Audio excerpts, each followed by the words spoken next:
같이 말씀 나누도록 하겠습니다. 오늘 우리가 꿈꾸는 교회 세 번째 시간입니다. 우리가 늘 초대교회 출발하면서 라마나역 같은 공동체를 저희가 꿈꿨거든요.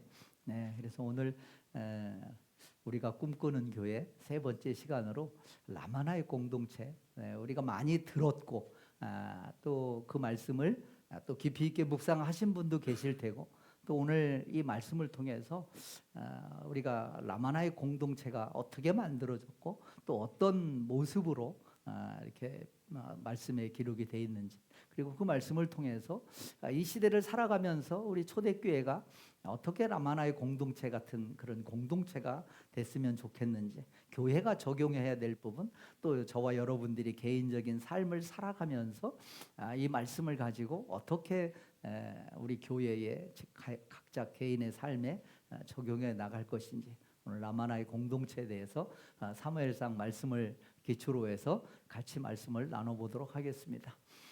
먼저 한 목소리로 우리 사무엘상 19장의 18절 말씀, 그 다음에 23절, 24절 말씀 우리 한 목소리로 같이 한번 읽도록 하겠습니다.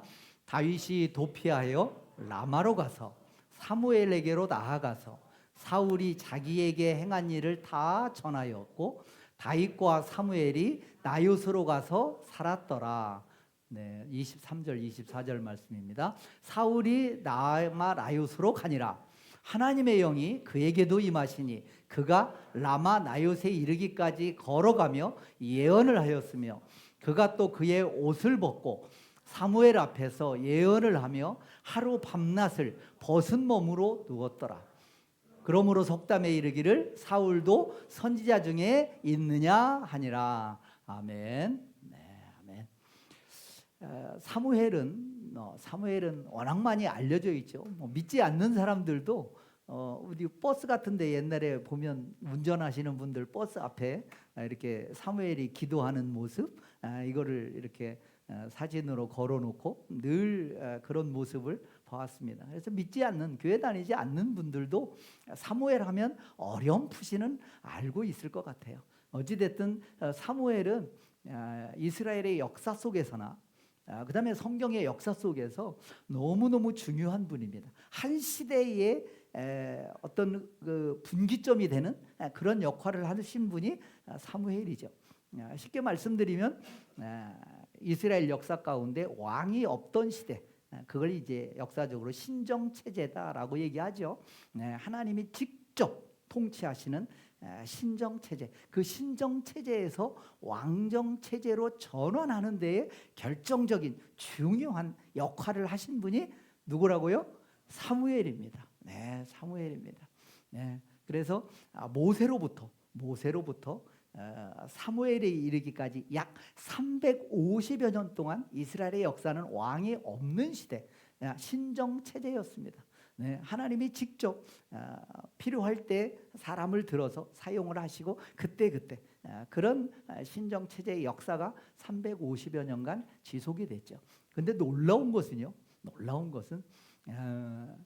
모세가 신명기 17장에 보면 실제 왕이 나중에 사울왕 다윗왕이 세워질 때까지는 아직 한 350여 년의 역사가 남아있는데, 신명기 17장에 보면 모세가 왕정체제에 대한 말씀을 신명기 17장에 기록하고 있습니다. 이스라엘 백성들이 언젠가는 가나안 땅에 가서 다른 나라와 같이, 다른 민족과 같이 우리에게도 왕을 달라라고 만약에 요구하면 이러이러한 사람을 왕으로 세워라. 왕은 이렇게 통치해야 된다라는 내용을 신명기 17장에 정확하게 기록하고 있습니다.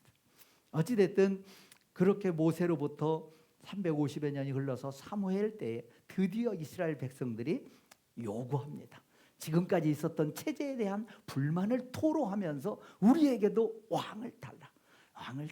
그래서 사무엘이 그들의 요구를 하나님께 아뢰고, 그리고 하나님께로부터 말씀을 받아서 왕을 세우는 그 역할을 하신 분이 바로 사무엘입니다.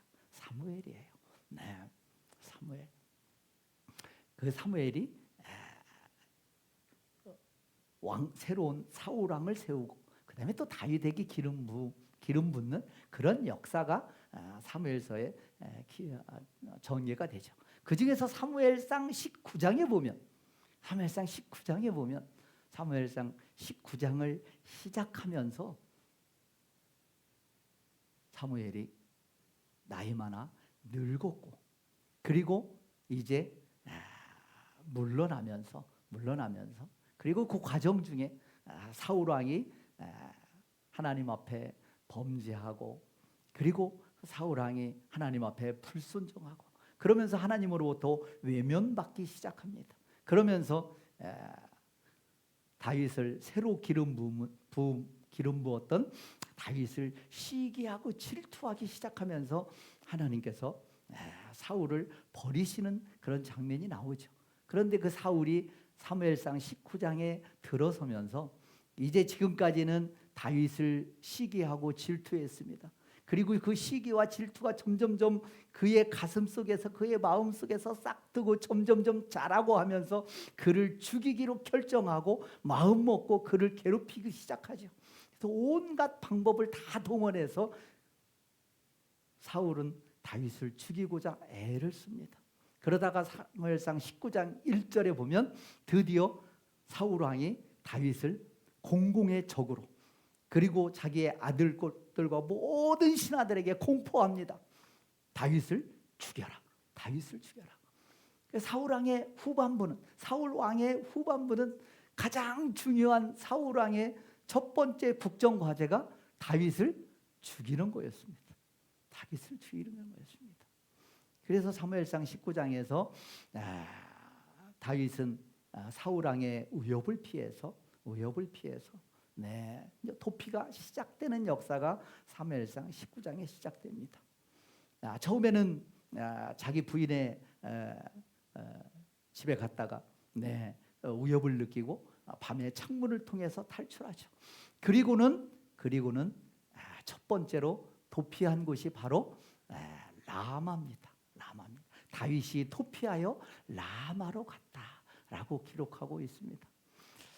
이 과정 중에서 이 사울 왕의 어떤 시기와 질투가 이렇게까지 증폭되고 나라의 모든 운명을 오직 다윗 한 명을 죽이기 위해서 모든 무력을 동원하고 이런 모습을 바라보면서 우리 가운데에서도 우리가 살아가면서 우리도 얼마든지 누군가를 향해서 시기와 질투의 마음이 우리는 늘 생길 수 있습니다. 근데 중요한 것은 그 시기와 질투의 마음을 제대로 다스리지 못하면 그것이 증폭돼서 나중에는 자기를 삼켜버립니다. 자기뿐만 아니라 정권뿐만 아니라 온 나라가 그렇게 되는 것을 우리는 이 말씀을 통해서 바라보면서 느끼죠. 지금도 그렇습니다.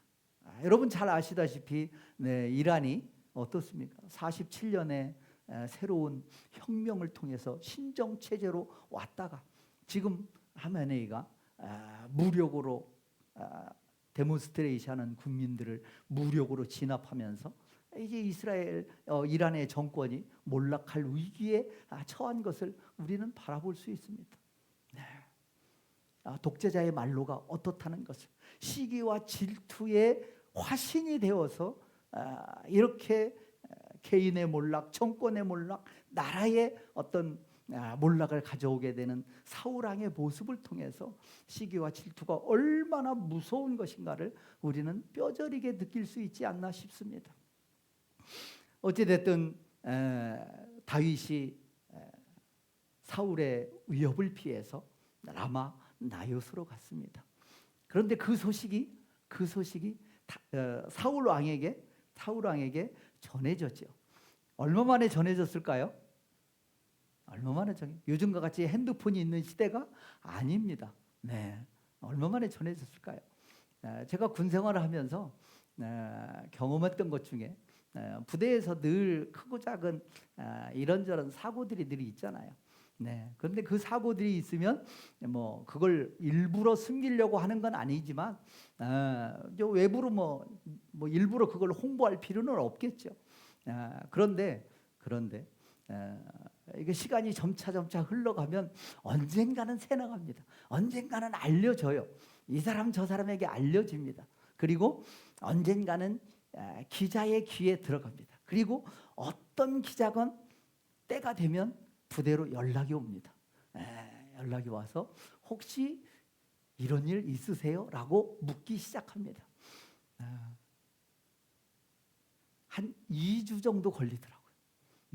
2주 정도 지나면요, 수많은 군중 속에 전파되고 해서 그게 다시 돌아오는 기간이 한 2주 정도 걸리더라고요. 이때는 모르겠습니다. 다윗이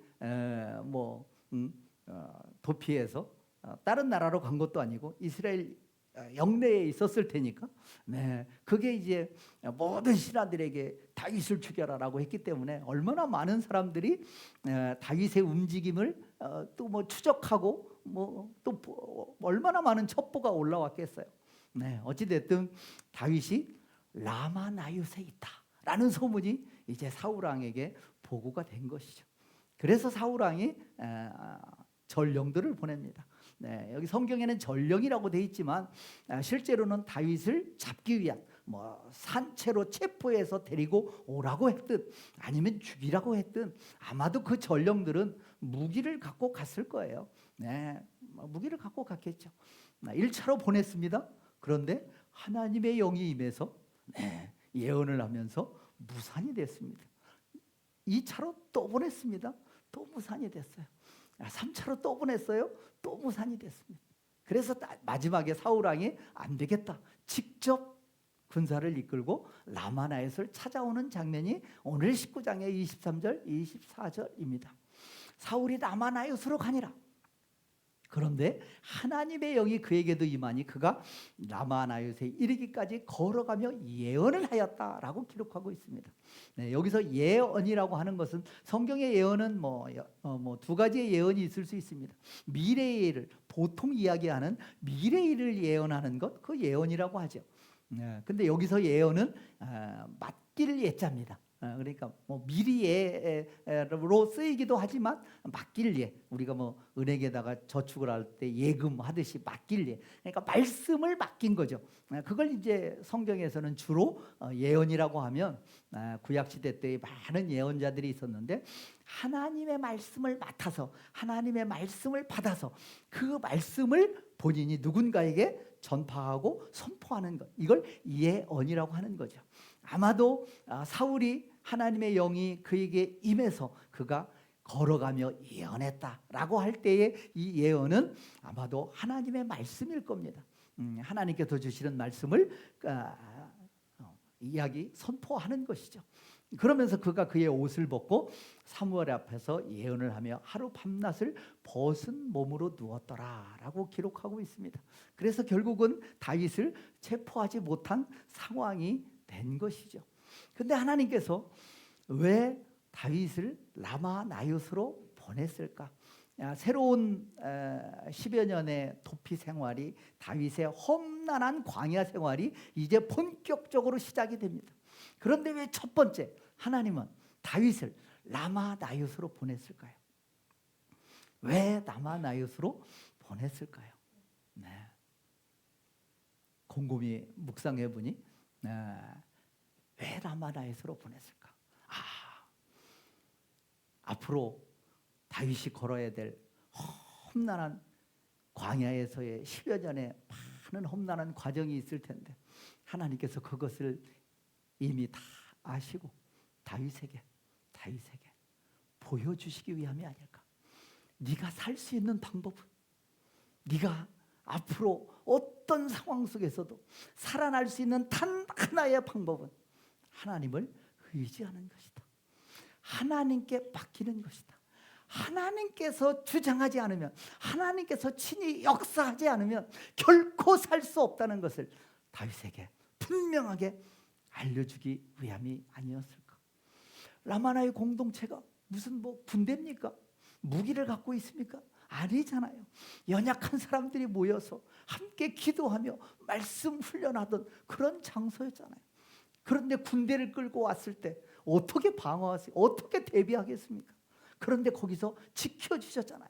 하나님의 영이 강력하게 임해서 그를 잡으러 왔던 특공대가 무기를 내려놓고 다윗을 전혀 위협할 수 없는 상황. 이거는 인간이 도저히 어찌할 수 없는 것이죠. 하나님의 전적인 은혜로 네가 어려움을 극복할 수 있다, 네가 살 수 있다라는 것을 다윗에게 알려주기 위함이 아니었을까. 저와 여러분이 살아가다 보면 많은 어려움이 있습니다.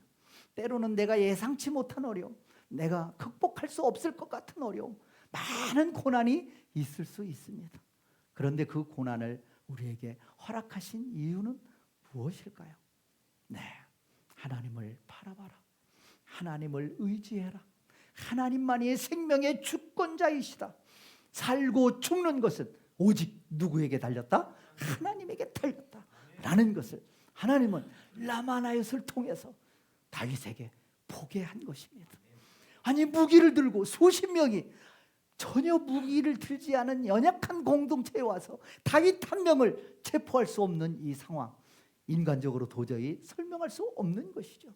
하나님의 영이 그들에게 임하니까 무기도 내려놓게 되고요, 그를 죽이고자 했던 마음도 내려놓게 되고요, 그런 모습을 생생하게 다윗을 바라보게 하신 겁니다.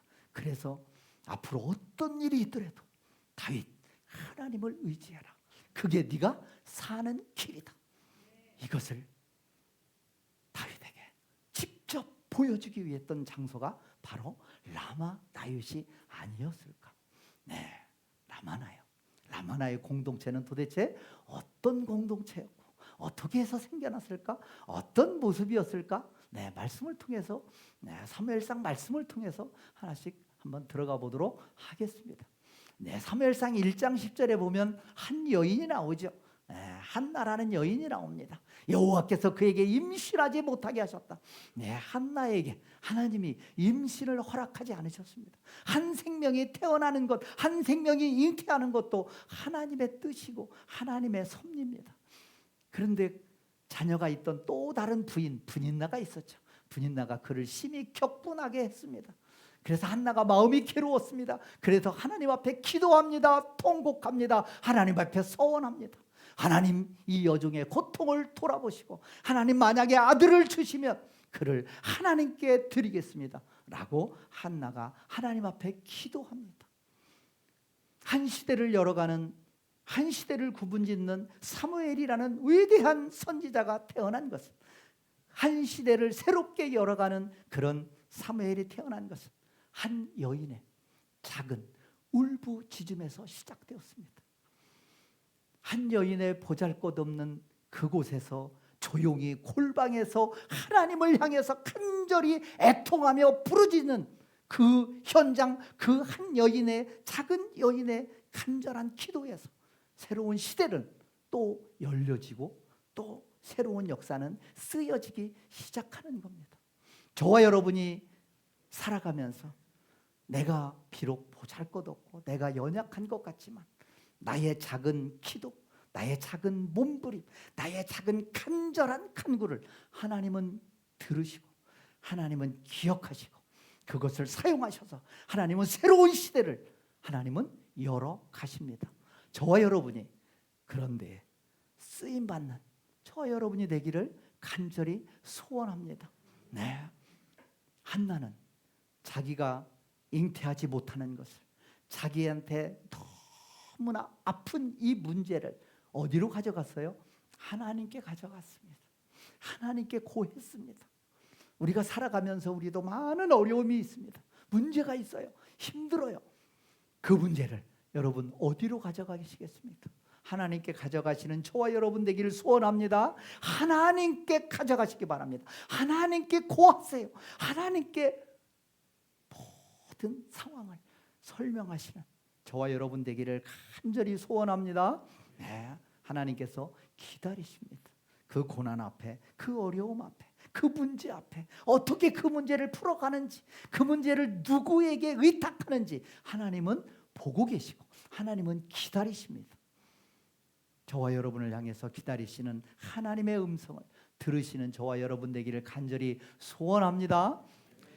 라마나윗이 만들어진 그 시대는 참 영적으로 타락한 시대였습니다. 얼마나 타락했는지 사무엘상 2장 12절에서는 이렇게 얘기하고 있습니다. 엘리의 아들들은 행실이 나빠 누구를 알지 못하더라? 여호와를 알지 못하더라. 누가요? 엘리의 아들. 엘리가 누구예요? 그때 당시에 대제사장이었습니다. 왕이 세워지기 전에 이스라엘 역사에서 최고의 지도자가 엘리였습니다. 그런데 그 엘리의 아들들도 제사장이었겠죠, 당연히. 네. 근데 엘리의 아들들의 행실이 나빠서 누구를 알지 못했다? 여호와를 알지 못했다. 여러분, 이 말씀은요, 요즘 말로 하면 목사인데 하나님을 알지 못했다, 이렇게 기록되어 있는 겁니다. 장로인데, 안수집사인데, 권사인데 하나님을 알지 못했다.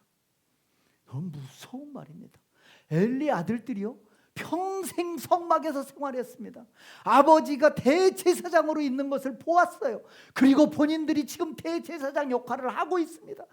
제사를 드리기 위해서 수많은 이스라엘 백성들이 오고 가는 것을 지켜봤습니다. 그리고 그 일을 하는 제사장이었습니다. 그런데 하나님을 알지 못했다. 무서운 말 아닌가요? 저와 여러분이 하나님 앞에서 나중에 갔는데 너 하나님을 아니? 너 하나님을 만났니? 너 하나님을 정말 아니?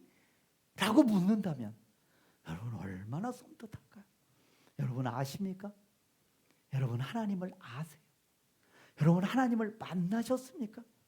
하나님이 어떤 분이신지, 하나님이 어떤 생각과 어떤 계획을 갖고 계시고 나를 향한 하나님의 생각과 마음이 무엇인지 여러분 느끼십니까? 여러분 아십니까? 여러분 알기를 원하십니까? 여러분 정말 하나님 만나시기 바랍니다. 정말 하나님 아시기 바랍니다. 교회 온다고 하나님을 다 아는 게 아니잖아요. 교회 다닌다고 하나님을 다 잘 아는 게 아니잖아요. 제사장인데, 목사인데, 오늘날 대한민국의 교회의 모습들을 바라보면서 참 가슴 아픈 일들이 많이 있습니다. 지금도 진행이 되고 있습니다. 때로는 그 모습을 바라보면서 저 목사님은 정말 하나님이 어떤 분인지를 알고 저렇게 행동하실까? 저 장로님은 정말 하나님을 알까? 라는 생각을 이 시대의 교회를 바라보면서 그런 생각이 드는 것은 저만의 생각은 아닐 겁니다. 여러분 정말 하나님을 아십니까? 하나님을 알기를 소원합니다. 하나님 만나기를 소원합니다. 하나님이 어떤 분이신지를 알기를 원합니다. 여러분 하나님을 사랑하나요? 하나님을 사랑한다면 그분이 어떤 분인지를, 무엇을 좋아하는지, 무엇을 싫어하는지를 아는 건 기본 아닐까요? 연애하면 상대편이 뭐 좋아하는지 모르고, 아니 중국 음식 좋아하는데 매일 일식 가자고 하고, 고기 좋아하는데 매일 생선 먹자고 하면 그 파트너가 너 정신이 있어? 이렇게 묻지 않겠습니까? 사람과 사람과의 관계에서도 누군가를 만나서 뭔가 관계를 증진시켜 나가는데도 상대편을 아는 것은 기본이잖아요. 우리가 평생 신앙생활하면서 여러분 정말 하나님을 아십니까? 정말 하나님을 사랑하고 하나님을 예배하기를 원한다면 하나님이 어떤 분이신지, 하나님이 무엇을 갈망하는지, 저와 여러분을 향해서 무엇을, 마음이 어떠하신지를 깨달아 알아가시는 저와 여러분 되기를 간절히 소원합니다. 엘리 아들들은 행실이 나빠서 여호와를 알지 못하더라. 참 청천벽력과 같은 소리입니다.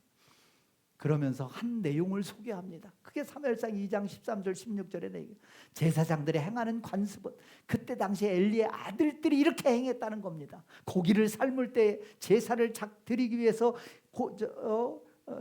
동물을 가지고 와서 죽이고 잡고 안수하고 해서 하는데, 고기를 삶을 때 갈고리에 걸려 나오는 것을 자기 것으로, 그리고 심지어는 이제 뭐 분리를 시켜서 또 어떤 것은 제사 방법에 따라서 또 태우기도 하잖아요.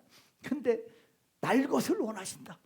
그러면서 억지로 빼앗아가는 이 모습들을 적나라하게 사무엘상 2장 13절 16절에 기록하고 있습니다.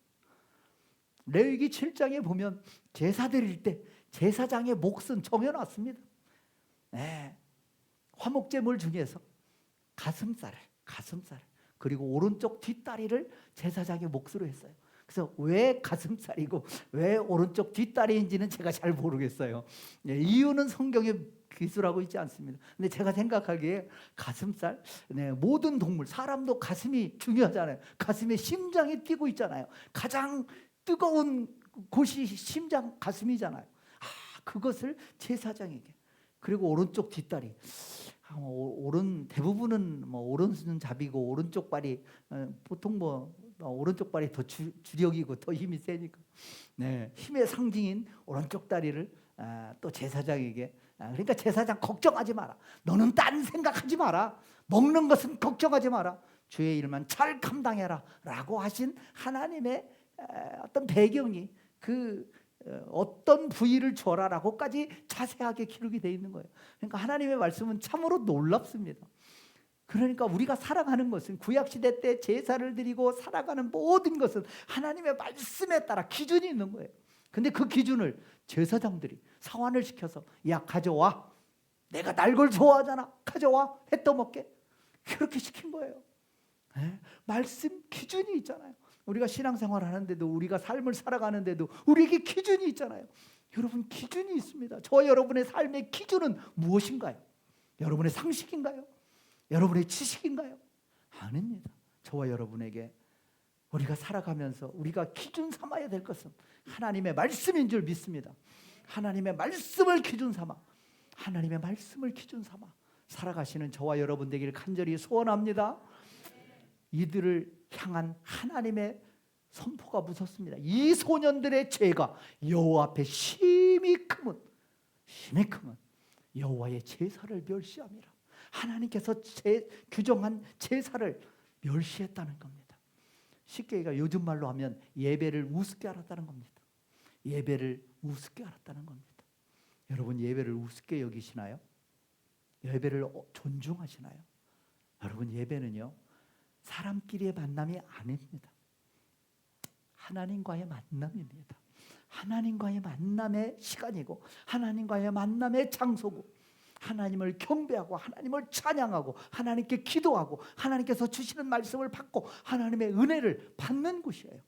네, 예배를 소중하게 여기시는 저와 여러분 되기 바랍니다. 예배를, 제사를 멸시했던 제사장, 하나님이 뭐라고 그래요? 여호와 앞에 그 죄가 심히 크다라고 말하고 있습니다.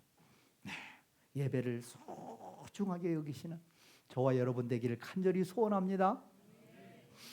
말라기 1장 13절에요. 말라기는 물론 지금 사무엘로부터 또 세월이 많이 흘러서 한 600년 정도 지난 다음에 구약의 마지막 성경이 말라기니까, 말라기 때 제사를 소홀히 했던 장면이 나와요. 말라기 선지자가 고발을 생생하게 합니다. 그게 말라기 1장 13절에 얼마나 제사를 제사 드리는 걸, 예배 드리는 것을 백성들이 우습게 알았는지, 아주 그냥 제사가 얼마나 번거로워요. 요즘 지금 우리는 예배 굉장히 간편한 겁니다. 네, 길어야 몇 시간이에요? 길어야 1시간이죠. 네, 길어야 1시간이잖아요. 근데 구약의 제사는 얼마 걸렸을까요?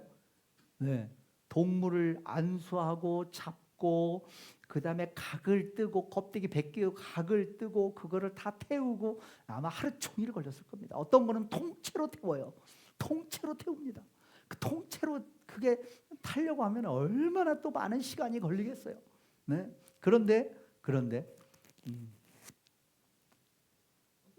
말라기 1장 13절에 보니까 그 번거로운 그 과정들을 이스라엘 백성들이 불평불만하는 거예요. 얼마나 번거롭고 얼마나 귀찮으냐라며 계속해서 코웃음을 친다라고 아주 말라기 선지자를 통해서 얘기하고 있습니다. 그러면서 가져오는 또 재물을 보니 병든 것, 저는 것, 제일 시원찮은 것을 가져오는 거예요. 그러면서 여호와가 그것들을 받겠느냐라고 묻습니다. 네, 이스라엘 백성들이 타락한 가장 나타나는 모습은 예배를, 제사를 소홀히 하는 겁니다. 우리의 영적인 타락의 시작은 예배를 소홀히 여기는 데서 시작합니다. 저와 여러분이 예배를 소중히 여기를 바랍니다. 예배를 통해서 내가 하나님을 뜨겁게 만나리라. 성령의 역사를 체험하리라. 성령께서 나에게 주시는 말씀을 이 시간, 예배 시간을 통해서 그 말씀을 들으리라. 그 말씀을 붙잡으리라. 그런 마음이 저와 여러분 가운데, 예배에 임하는 저와 여러분의 마음 자세가 되어야 되지 않을까 싶습니다. 네, 라마나요시 만들어질 때는 이런 시대적 상황이었습니다. 그러면서 엘리를 향해서, 엘리 대제사장을 향해서 너희가 어찌하여 내가 내 채소에서 명령한 내 채물과 예물을 밟으며 내 아들들을 나보다 더 중히 여기느냐라고 엘리 대제사장을 질책합니다. 엘리 대제사장의 잘못이 뭐예요? 자녀를 제대로 신앙 교육을 시키지 못한 것이죠. 그리고 예배를 소중하게 여기지 못한, 누가요? 대제사장이 그랬고 제사장들이 그랬으니 일반 백성들이야 오죽했겠습니까? 네. 대제사장 엘리의 죄를 하나님께서 지적하고 있습니다. 저와 여러분, 신약 시대를 살아가는 저와 여러분은 어떻습니까? 네, 베드로 전서 2장 9절에 보니까 저와 여러분을 뭐라고 표현해요? 우리는 다 왕 같은 제사장이다. 저와 여러분이요, 신약 시대는요, 왕 같은 제사장입니다. 거룩한 나라, 거룩한 백성입니다. 선택받은 백성이라고 말하고 있습니다. 특별히 맡겨진 자에게는 하나님께서 더 큰 책임을 물으실 거예요. 당연한 거 아니겠습니까? 저와 여러분에게도 왕 같은 제사장을 신약 시대에 맡겨주셨는데 그 역할을 저와 여러분이 잘 감당해야 될 줄 믿습니다. 네, 잘 감당해야 될 줄 믿습니다. 그 사명을 잘 감당해서 잘하였다 칭찬받는 저와 여러분이 되기를 간절히 소원합니다. 그런데 하나님께서 엘리 대제사장과 엘리 가문을 하나님께서 심판하십니다. 2장 34절에 보니까 내 두 아들이 한날에 죽으리니. 지금도 아들이 죽는다는 것은 너무너무 심각한 일이잖아요. 근데 구약시대 때는 대를 이어서, 더군다나 대제사장 집안에서, 그런데 그 하나님의 선언대로 결국은 엘리의 두 아들은 한날에 죽습니다. 가문이 몰락해버립니다. 하나님은요, 물론 혈통도 중요합니다. 직책도 중요합니다. 직함도 중요합니다. 더 중요한 것은요, 그 사람이 하나님 앞에, 말씀 앞에 바로 섰느냐 떠나갔느냐, 그게 훨씬 더 중요한 겁니다. 구약시대 때도 그랬고 신약시대 때는 더더욱 그렇습니다. 중요한 것은 내가 하나님 앞에, 각자가, 저와 여러분이 하나님 앞에, 내가 지금 하나님 앞에 서 있느냐, 내가 하나님 앞에 서 있다라는 하나님의 임재 의식 속에 내가 살아가느냐 하는 것이 가장 중요하다라고 말씀하고 계신 겁니다. 하나님은 그런 대제사장, 제사장 심판하고 가문을 몰락시키고 새로운 사무엘을 준비해서 하나님은 하나님의 사역을 계속해서 이어가십니다. 하나님은 반드시 하나님의 뜻을 이루어 가십니다. 그 일에 저와 여러분이 하나님은 함께 하기를 원하시는 것뿐입니다. 그리고 그런 자에게 하나님은 복을 주시는 거예요. 그 일을 네가 하지 않으면 하나님이 손해인가요? 아닙니다. 하나님은 누군가에게 다시 그 일을 하게 하실 수 있으신 분입니다. 그럴 능력이 있으시고 그렇게 실제로 하십니다. 중요한 건 뭐예요? 저와 여러분이 하나님 앞에 함께 그 일에, 존귀한 일에, 하나님이 부르실 때 함께 그 일에 아멘하고 하나님과 함께 그 일을 해나가는 거죠. 그게 중요한 거죠. 왜요? 하나님이 저와 여러분을 사랑하니까 부르신 겁니다. 콜링한 거예요. 그 콜링에 아멘, 제가 있습니다. 하나님, 제가 하겠습니다. 그 믿음으로 우리가 하나님 앞에 섰을 때 저와 여러분에게 복이 임하는 겁니다. 은혜가 임하는 거예요. 네, 하나님의 부르심 앞에 저와 여러분이 아멘, 제가 여기 있습니다 하고 나아가시는 저와 여러분 되길 간절히 소원합니다. 그렇게 엘리 가문을 하나님께서 멸망시키고 몰락시키고 사무엘을 준비하잖아요. 한 여인의 간구를 통해서.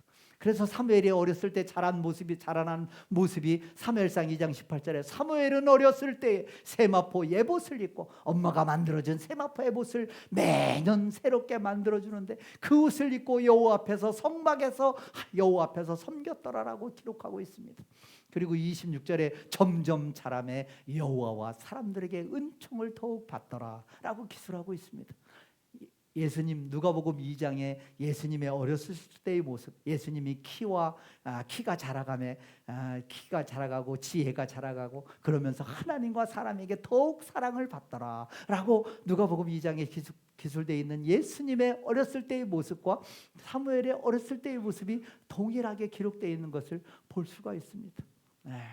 우리 자녀들, 우리 지금 소아도 예배 같이 드리고 있잖아요. 200일 정도 됐나요? 지금 200일이 아직 안 됐지. 가장 최연소 예배자입니다. 최연소 예배자.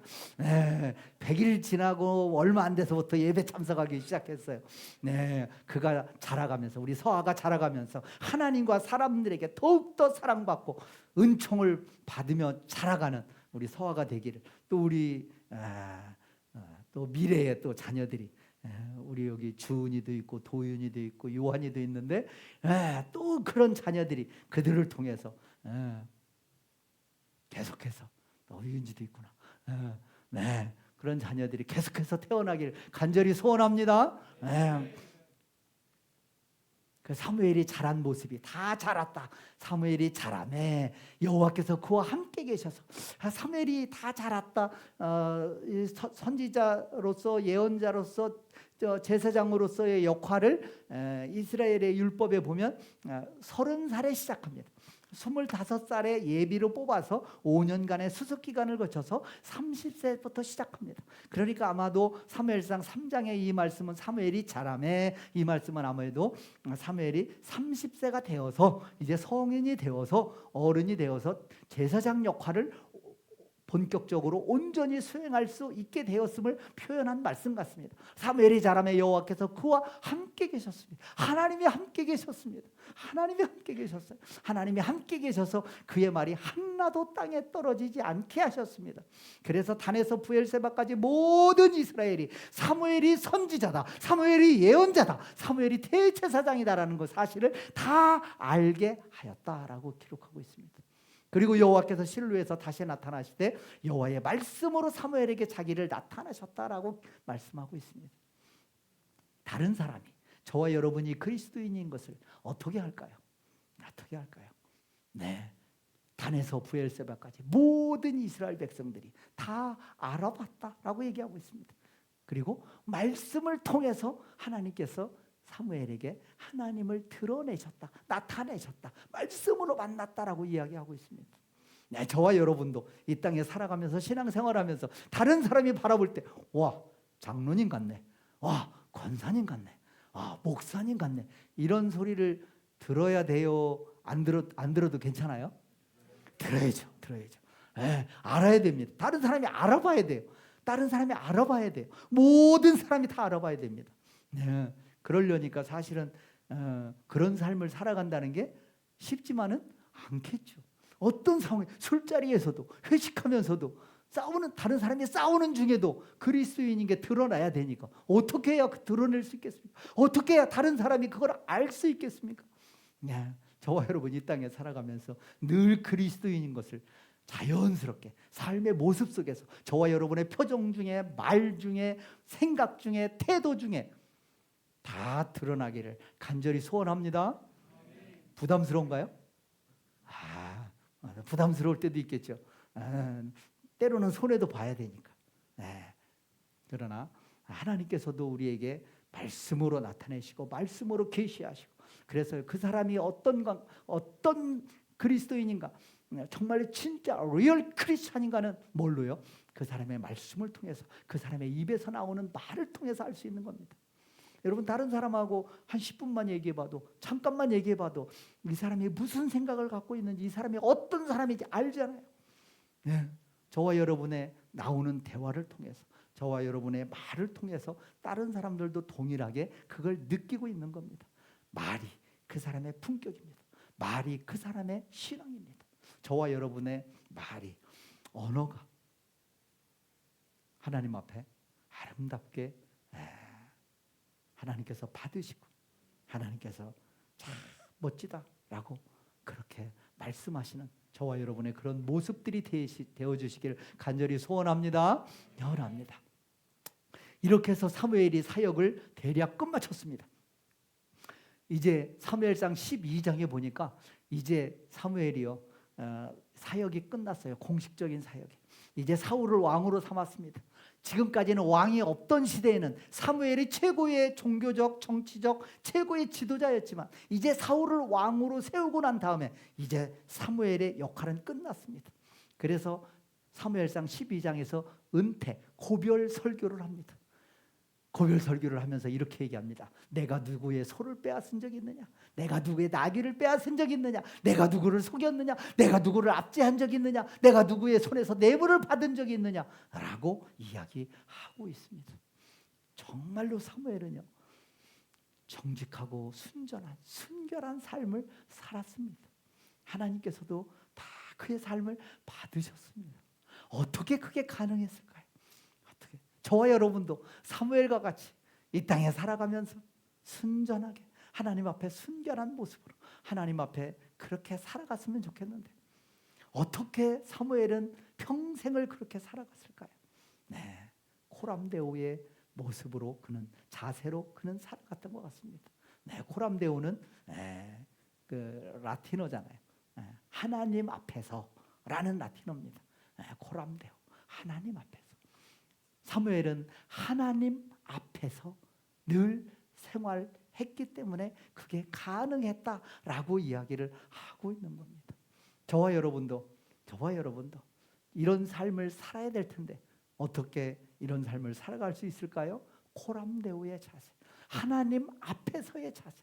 하나님 앞에서 살아간다는 게 어떻게 살아가는 게 하나님 앞에서의 삶일까? 하나님의 임재를 날마다 의식하고 체험하고 살아가는 삶이 아닐까?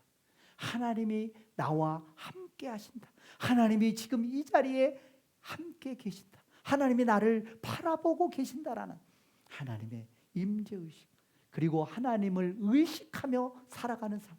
우리는 살다 보면 바쁘다 보면 분주하다 보면 잊고 살 때가 있습니다. 순간순간. 그러나 그때마다 결정적인 순간순간마다 고비고비마다 더 나아가서는 호흡할 때마다 하나님이 나와 함께 계심을 의식적으로 느끼며 생각하며 살아가는 삶, 하나님을 의식하는 삶, 하나님을 의식하는 삶. 그리고 내가 하는 모든 것들이 하나님께 영광이 된다. 하나님께 영광 돌리기 위한 나의 삶의 모습이어야 한다는 것을 생각하며 살아가는 삶. 그 삶이 코람데오의 삶, 하나님 앞에서의 삶이 아닐까. 저와 여러분 늘 코람데오, 하나님 앞에서 하나님께서 나와 함께 하시고 하나님의 임재 속에서 내가 하나님의 임재를 하나님 안에서 살아감을 의식적으로 느끼며 살아가시는 저와 여러분 되시기를 간절히 소원합니다. 그러면서 은퇴 설교에서 계속해서 이야기합니다. 사무엘은 이제 은퇴하니까 우리는 다 때가 되면 은퇴하잖아요. 다 정년이 있잖아요. 공식적인 규정과 교회도 마찬가지. 네, 다 은퇴합니다. 다 정년이 있습니다. 그렇다고 사명이 끝나는 것일까요? 아니죠. 사무엘은 말합니다. 은퇴하지만 나는 너희를 위하여 기도하기를 쉬는지를 앞으로 결단코 범하지 않겠다. 나는 끊임없이 기도하겠다. 내 사역은 공식적으로 끝이 났지만 나는 계속해서 기도하겠다라고 말하고 있습니다. 그리고 선하고 의로운 길을 너희에게 가르치겠다는 겁니다. 가르치겠다는 겁니다. 어떤 길을요? 선한 길, 의로운 길이 어떤 길인지를 특별히 다음 세대에게 그걸 가르치겠다라고 이야기하는 겁니다. 그래서 만들어진 게 라마나요 공동체죠. 라마나요 공동체입니다. 네, 저와 여러분도 다 때가 되면 은퇴하고 청년이 있습니다. 그러나 은퇴한다고 우리의 사명이 끝나나요? 아니잖아요. 저와 여러분은 죽을 때까지 하나님을 찬양하는 겁니다. 하나님께 기도하는 겁니다. 누군가에게 하나님의 말씀을 전하는 겁니다. 누군가를 섬기는 겁니다. 하나님으로부터 받은 이 사명은 은퇴와 관계없이, 정년과 관계없이 끝까지 가는 겁니다. 믿으십니까? 아멘. 끝까지 사명은 붙잡으셔야 돼요. 네, 내가 비록 어떤 공식적인 직함에서 떠났건 물러났건 관계없이. 우리 이상칠 대령님도 군에서 얼마나 헌신적으로 열심히 제자 훈련하면서 많은 사람들을 섬기는지 몰라요. 근데 전역할 날이 조금 남았나? 내년이야. 벌써 그렇게 됐군요. 대위 때 제가 중령 때 이렇게 만났습니다. 제가 작전 참모할 때 우리 작전처에서 근무했던 너무너무 그때는 근데 굉장히 멋진 친구였는데 그때는 근데 예수를 안 믿었어요. 그때. 그런데 이렇게 멋지게 변화되어서 지금은요 진짜 이 친구 없으면 교회가 무너질 것 같아요. 정말로 진짜 육군대학에서 정말로 너무너무 귀하게 사역을 하고 계십니다. 근데 전역한다고 사명이 끝나나요? 그렇습니까? 아니죠. 그 사명은 하나님을 향한 그 사명은 계속 되어지는 겁니다. 교회가 달라지고 대상이 바뀌었을 뿐이 사역의 장소가 달라진 것뿐이죠.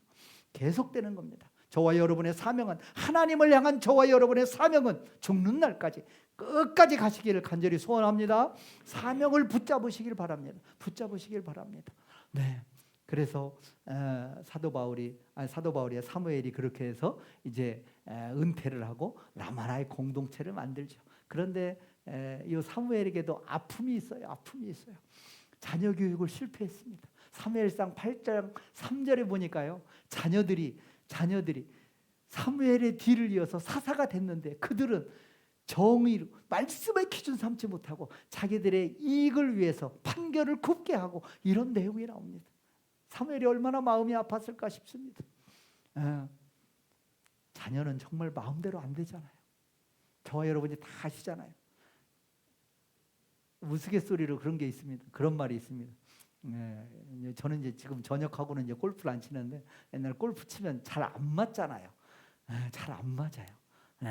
아니 다른 스포츠는 다 움직이는 공을 때리는데 죽어 있고 가만히 있는 공을 때리는데도 그게 안 맞아요. 진짜 안 맞아요. 그래서 진짜 뜻대로 안 되는 게 자식하고 골프라고 그렇게 농담을 골프 치는 사람들이 하는 얘기입니다. 진짜 안 되거든요. 그 골프 그다음에 자식이라고 그러는데 이 사무엘 천하의 사무엘도 자녀 교육만은 실패했습니다. 실패했어요. 그걸 봤을 텐데 아버지의 삶을 봤을 텐데도 이런 모습을 보며 사무엘은 얼마나 가슴이 아팠을까요? 그리고 첫 번째 왕으로 세운 사울 왕이 실패했습니다. 하나님께서 사울을 왕으로 세운 것을 후회한다라고 말씀하십니다. 사무엘의 마음이 정말 아팠을 거예요. 정말 찢어졌을 거예요.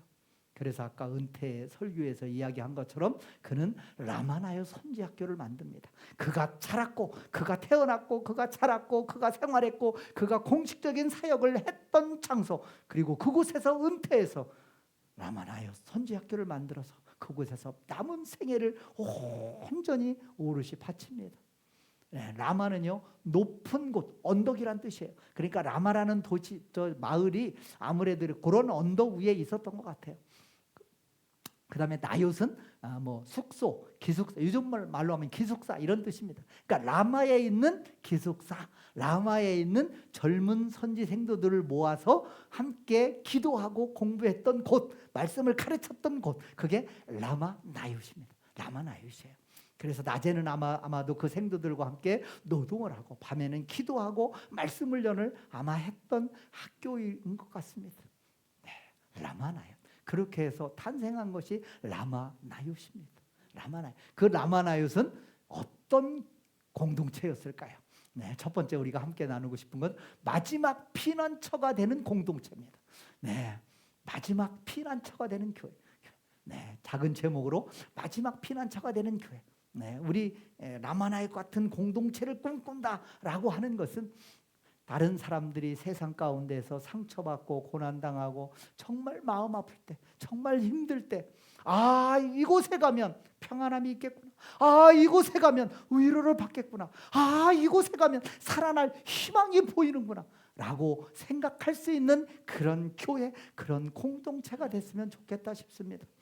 다윗이 아니 그 조그마한 나라에서 왕이 군대를 풀고 왕이 국정과제로 다윗을 잡아 죽이는 것이 사울의 첫 번째 국정과제다라고 선포했을 때 다윗이 피할 곳이 그 나라 안에서 어디가 있겠습니까? 어디로 가야 살 수 있겠습니까? 그때 판단한 곳이 라마 나윳이었습니다.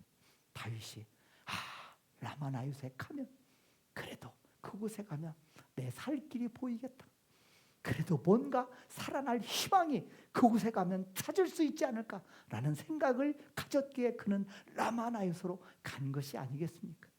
그래서 나중에 라마 나윳에서 떠나고 난 다음에는 국내에 갈 곳이 없잖아요. 그래서 블레셋으로 가고 나중에 모압 땅으로 가고, 이런 광야의 10년의 세월을 다윗은 겪게 됩니다. 우리 교회는 어떤 곳이 되어야 될까요? 이 시대의 라마 나윳이 되기 위해서는 많은 정신적으로 육체적으로 많이 힘들어하는 사람들에게 정말로 피난처가 되고 안식처가 되는 곳, 그런 위로와 평안이 있는 곳, 그곳이 우리 초대교회가 되어야 될 줄 믿습니다. 하나님만이 우리의 피난처요 힘이시라, 하나님만이 환난 중에 만날 큰 도움이라라고 시편 46편 1절에서 고백하고 있습니다.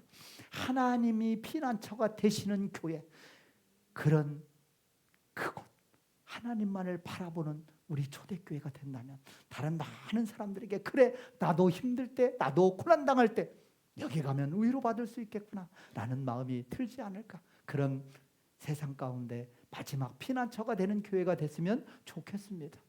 우리 초대교회는 어떤 교회가 되어야 될까요? 그 한 사람이 있는 교회였으면 좋겠습니다. 그 한 사람. 다윗이 라마 나윳으로 간 것은 그곳에 다윗이 생각하는 그 한 사람이 있었습니다. 누구예요? 사무엘. 그 한 사람, 한 사람이면 족합니다. 저와 여러분도 이 험한 세상 살아가면서 정말 내 마음을 알아주는 한 사람이 있으면, 정말 나에게 힘이 되는 그 한 사람이 있으면 우리는 회복하고 다시 일어설 수 있잖아요. 여러분에게 그 한 사람이 있으십니까? 여러분에게 그 한 사람이 있으십니까? 여러분 그 한 사람, 그 한 사람, 그 한 사람, 그 한 사람, 그 한 사람. 여러분에게 그 한 사람 꼭 찾으시기 바랍니다. 꼭 만나시기 바랍니다. 그리고 여러분이 내 주변에 누군가 정말 힘들어할 때 내가 그에게 그 한 사람이 되어주시기 바랍니다. 저와 여러분이 그 한 사람이 되어서 정말 힘들다고, 정말 여기서 멈추고 싶다고 말하는 사람에게 내가 그 한 사람이 되어서 그의 마음을 붙잡아주고 그와 함께 다시 손잡고 일어설 수 있는 그 한 사람이 되었으면 좋겠습니다. 우리가 보통 세상적으로 하는 말이 회복 탄력성이라는 말을 합니다. 어려움 당해도 다시 우뚝 일어설 수 있는 힘, 회복 탄력성이죠. 회복 탄력성이 좋은 사람이 훨씬 더 쉽게 고난을 극복합니다. 그런데 회복 탄력성이 좋은 사람의 특징이 하나 있습니다. 인간관계가 나쁘지 않다는 겁니다. 인간관계가 특별히 한 명만 있어도, 좋은 관계 속에 한 명만 있어도, 여러분 저와 여러분이요 누군가에게 그 한 사람이 되어줬으면 좋겠어요.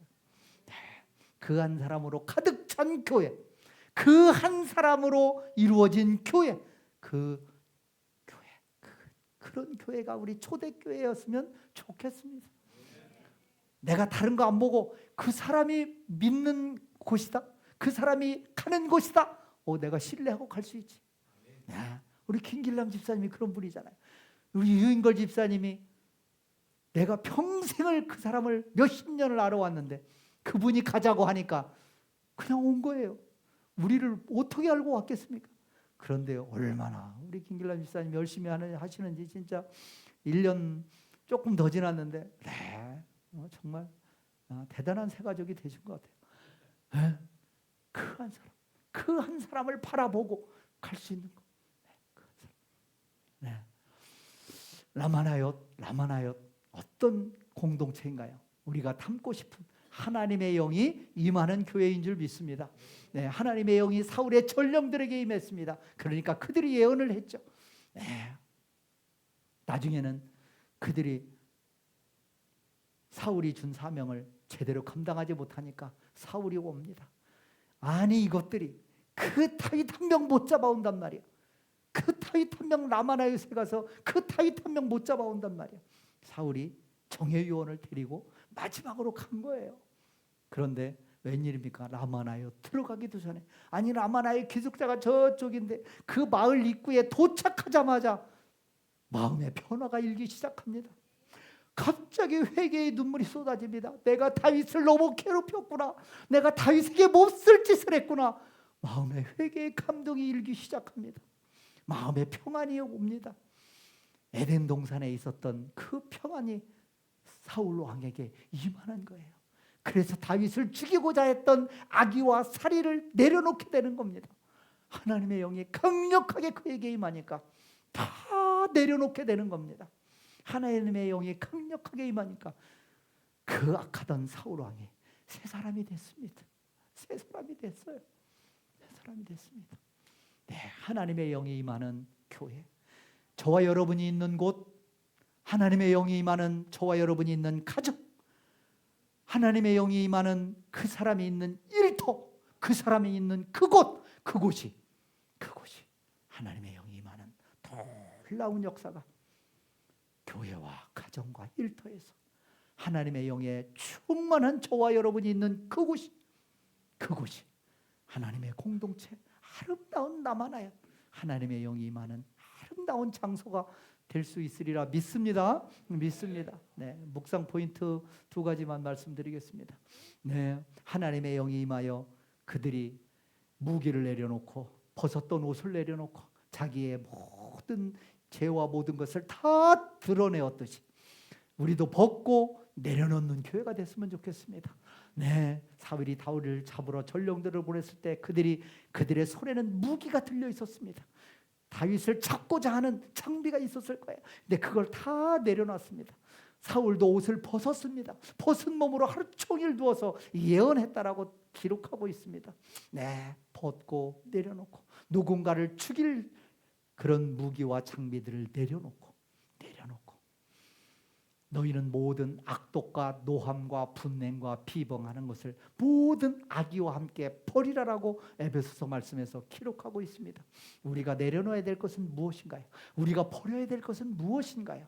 네, 이런 악독, 노함, 분냄, 비방하는 것 모든 악의를 내려놓으시는 저와 여러분 되길 간절히 소원합니다. 또 무엇을 내려놔야 될까요? 갈라디아에서는 이렇게 말합니다. 육체의 일을 내려놓으라고 말합니다. 육체의 일은 분명하다라고 말합니다. 육체의 일을 하는, 이런 일을 하는 자들은 맨 마지막 줄 보니까 뭐예요? 하나님의 나라를 유업으로 받는다, 받지 못한다? 하나님의 나라를 유업으로 받지 못한다라고 기록하고 있습니다. 육체의 일을 하나님의 나라를 유업으로 받지 못합니다. 음행과 더러운 것과 호색과 성적으로 더러운 것들, 또 그리고 하나님을 향하여 육체의 일은 무엇입니까? 우상숭배와 추술입니다. 또 형제들과의 관계 속에서, 이 대인 관계 속에서의 육체의 일은 무엇입니까? 원수 맺는 겁니다. 분쟁하는 겁니다. 시기하는 겁니다. 당짓는 겁니다. 분열하는 겁니다. 투기하는 겁니다. 또 자신과의 육체의 일은 무엇인가요? 술 취함과 방탕입니다. 이런 것들을 어떻게 해요? 다 내려놓으시기 바랍니다. 이런 일은 하나님의 나라를 유업으로 받지 못합니다. 하나님의 상급을 받지 못합니다. 아무리 열심히 했어도 이런 육체의 일에 매몰되어 있으면 하나님의 나라를, 하나님의 상급을, 하나님의 면류관을 받지 못한다라고 기록하고 있습니다. 이런 것들을 다 내려놓고 두 번째, 새로운 옷을 입으시기 바랍니다. 성령의 옷을 입으시는 저와 여러분 되기를 간절히 소원합니다. 갈라디아서 5장 22절 26절에 보니까 성령으로 살고 성령으로 행하라라고 이야기하고 있습니다. 저와 여러분 성령으로 사시기 바랍니다. 성령으로 행하시기 바랍니다. 성령에 붙잡혀서 성령으로 말하고 성령으로 생각하고 성령으로 살아가시는 저와 여러분 되기를 간절히 소원합니다. 그런 자에게는 열매가 맺힙니다. 어떤 열매가 맺혀요? 성령의 열매가 맺힙니다. 성령의 열매, 사랑과 희락과 화평, 하나님께서 주시는 하나님의 사랑을 내가 받습니다. 하나님께서 주시는 기쁨이 있습니다. 하나님과 나 사이에 화평이 이루어짐으로 모든 사람과 화평할 수 있는 그 화평이 있습니다. 그러기에 다른 사람과의 관계 속에서 오래 참을 수 있습니다. 자비할 수 있습니다. 선할 수 있습니다. 충성할 수 있습니다. 온유할 수 있습니다. 그리고 자기 자신과의 관계 속에서 절제할 수 있는 힘이 맺혀지는 겁니다. 성령으로 살고 성령으로 행하면 성령의 열매는 저절로 맺히는 겁니다. 열매는요, 우리가 막 사과, 배, 열매 아닙니다. 뿌리에 연결되어 있으면, 영양분을 주면, 햇빛을 잘 받으면 그냥 맺지 말라고 해도 맺어지는 게 열매입니다. 저와 여러분 가운데 열매가 맺어져야 됩니다. 아니, 열매는 맺히게 돼 있습니다. 성령으로 살고 성령으로 행하면 성령의 열매는 맺혀지는 겁니다. 저와 여러분 가운데 성령의 열매가 있습니까? 맺혀져야 됩니다. 저와 여러분 삶 가운데 성령의 열매가 추렁추렁추렁 달려야 됩니다. 머리에도 달리고요, 입에도 달리고, 귀에도 달리고, 손에도 달리고, 다리에도 달려야 됩니다. 저와 여러분의 마음에도 성령의 열매가 달려야 될 줄 믿으십니다. 믿으시기 바랍니다. 네, 성령의 옷을 입는 교회, 더 적극적으로 더 나아가서 서로 친절하게 하고 서로 불쌍히 여기고 서로 용서하기를 어떻게 하라? 하나님이 그리스도 안에서 저와 여러분을 용서하신 것 같이 그렇게 친절해라, 그렇게 불쌍히 여겨라, 그렇게 용서하라라고 이야기하고 있습니다. 육체의 일을 벗어버리고 성령의 옷을 입으시는 저와 여러분, 그런 초대교회가 되시기를 간절히 소원합니다. 함께 기도하겠습니다. 오늘 함께 나눈 말씀 기억하며 우리 하나님 앞에 기도로 나아가겠습니다.